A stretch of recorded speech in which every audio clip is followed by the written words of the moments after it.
शुरुआत करते हैं। हमारा पहला ही क्वेश्चन है कि राजस्थान के खिलाड़ियों का ओलंपिक में बेहतर प्रदर्शन सुनिश्चित करने के उद्देश्य से राज्य सरकार द्वारा कौन सी नई योजना शुरू की गई है। यहाँ पर राज्य सरकार द्वारा और नई योजना है, तो पहले ही आंसर टिक किया हुआ है कि Rajasthan target Olympic podium scheme.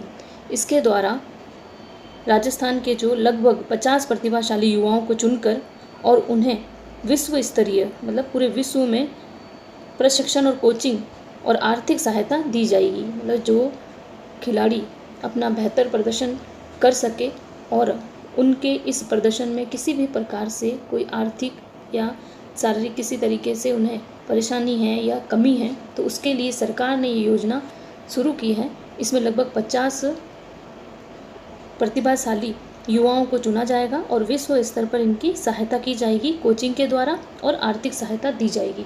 तो ये राजस्थान के द्वारा बहुत ही अच्छी स्कीम युवाओं के लिए शुरू की गई है, खिलाड़ियों के लिए शुरू की गई है। वहीं हमारा नेक्स्ट क्वेश्चन है कि पीएम ई बस सेवा के प्रथम चरण में, यहाँ प्रथम चरण की बात है, चयनित 8 शहरों में, तो पहला ही क्वेश्चन निकल गया है कितने शहरों को पीएम ई बस सेवा प्रथम चरण में चयन किया गया, तो 8 शहर राजस्थान के। उनमें से कौन सा शहर सम्मिलित नहीं है, तो यहाँ सीकर जो है सम्मिलित नहीं है। अब पीएम ई बस सेवा कब शुरू हुई, तो जून 2026 में, जून का लास्ट सप्ताह में ये शुरू की गई और सीएम द्वारा इसका उद्घाटन किया गया।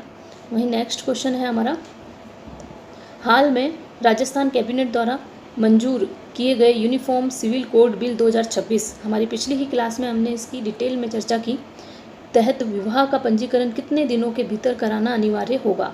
तो यहाँ पर विवाह का पंजीकरण अब 60 दिनों के भीतर कराना अनिवार्य होगा।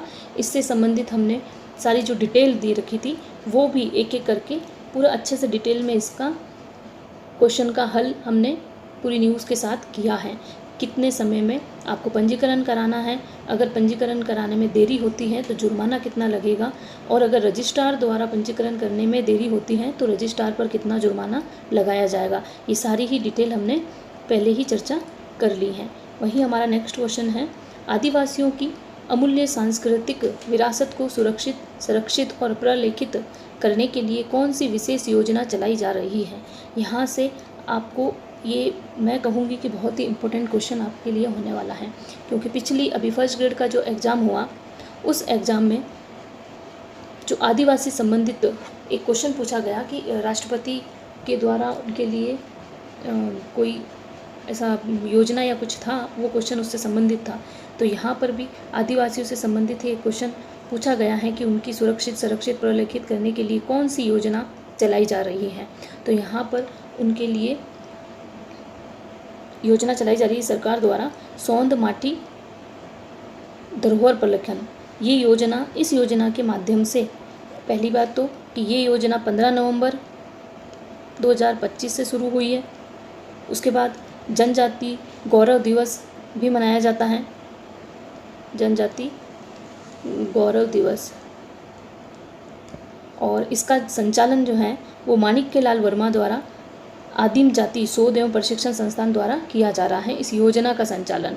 ठीक है, वहीं इस योजना का उद्देश्य क्या है, तो इस योजना का उद्देश्य है कि आधुनिकता के प्रभाव से जो ओझल हो रही हैं आदिवासी जातियाँ, उन आदिवासी जातियों में भील, ग्रासिया, सहरिया, डामोर, इन जनजातियों की पारंपरिक जो कलाएं हैं और जीवन पद्धति का वैज्ञानिक दस्तावेजीकरण डॉक्यूमेंटेशन करना है, ये इस योजना से संबंधित है। नेक्स्ट, पंचगौरव कार्यक्रम में एक जिला एक वनस्पति प्रजाति के तहत करौली जिले की वनस्पति प्रजाति कौन सी है, तो यहाँ पर करौली जिले की वनस्पति प्रजाति बरगद है। हमारे यहाँ 5 क्वेश्चन कंप्लीट हो गए हैं। नेक्स्ट हम देखते हैं हमारे the Rajasthan trees protection bill 2026 के तहत राज्य वृक्ष खेजड़ी सहित कितनी प्रजातियों के पेड़ काटने पर रोक लगेगी। इस क्वेश्चन को भी हम पिछली क्लास में बहुत अच्छे तरीके से कर चुके हैं। उसी के साथ और भी प्रजातियों के नाम भी हमने देखे थे कि किन किन प्रजाति के वृक्ष जो हैं उनको भी सम्मिलित किया गया है। यहाँ पर आंसर होगा 29। वहीं विमुक्त घुमंतु एवं अर्ध घुमंतु समुदायों के सशक्तिकरण और उत्थान के लिए राज्य सरकार द्वारा कौन सी नई योजना की शुरुआत की गई है। अब यहाँ पर विमुक्त, घुमंतु और अर्ध घुमंतु की बात हो रही है, तीनों ही हैं। तो दादू दयाल घुमंतु सशक्तिकरण योजना, ठीक है।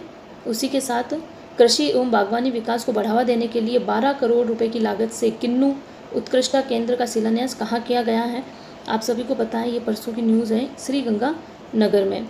नेक्स्ट क्वेश्चन है, राज्य सरकार के निवेश और आर्थिक प्रगति को गति देते हुए प्रदेश की अर्थव्यवस्था को 2030 तक कितने बिलियन डॉलर तक पहुंचाने का लक्ष्य है? तो राजस्थान सरकार ने निवेश और आर्थिक प्रगति को गति देने के लिए 2030 तक 350 बिलियन डॉलर तक की वृद्धि करने का योजना इन्होंने बना रखी है। वहीं एक और क्वेश्चन पंचगौरव से लिया गया है। पंचगौरव कार्यक्रम में एक जिला एक वनस्पति प्रजाति के तहत सवाई माधोपुर जिले के वनस्पति नाम कौन सा है? तो नीम है। तो इसी के साथ हमारे जो ये 10 क्वेश्चन हमने किए, आई होप आपको ये क्लास बहुत ही अच्छी लगी होगी और इससे संबंधित आपके काफ़ी क्वेश्चन क्लियर हो गए हैं, क्योंकि सीधा सीधा टारगेट के रूप में ही पूछा जाता है। तो आपको इन क्वेश्चन को बहुत अच्छे से याद करना होगा कि कौन सी योजना चलाई जा रही है, ये योजना कब शुरू की गई, कितने शहरों में शुरू की गई, वहीं कितने समय में बिल जो है पंजीकरण करवाना है, ये भी योजनाओं से संबंधित है। ये डेट भी आपको याद रखनी है, 15 नवंबर 2025 को, और जन जागृति दिवस भी मनाया जाता है। और माणिक्यलाल वर्मा जो समिति है उसके द्वारा इसका संचालन किया जा रहा है। कौन कौन सी जाति जो है आदिवासी क्षेत्र उसमें आ रही है, उससे संबंधित पॉइंट है। वहीं पंचगौरव वाली जो एक जिला उत्पाद है, ये तो आप सभी को याद ही करना है। सभी यहाँ पर सारी अलग अलग चीज़ें दे रखी है। तो आई होप ये क्लास आपको अच्छी लगी हो। इस क्लास का कराने का मेरा यही उद्देश्य है कि जिस प्रकार से क्वेश्चन एग्ज़ाम में बच्चों को देखने को मिल रहे हैं, तो मैंने भी सूजस से डायरेक्ट ही क्वेश्चन निकाले हैं और वहाँ से आप लोगों के लिए ने तैयार किया।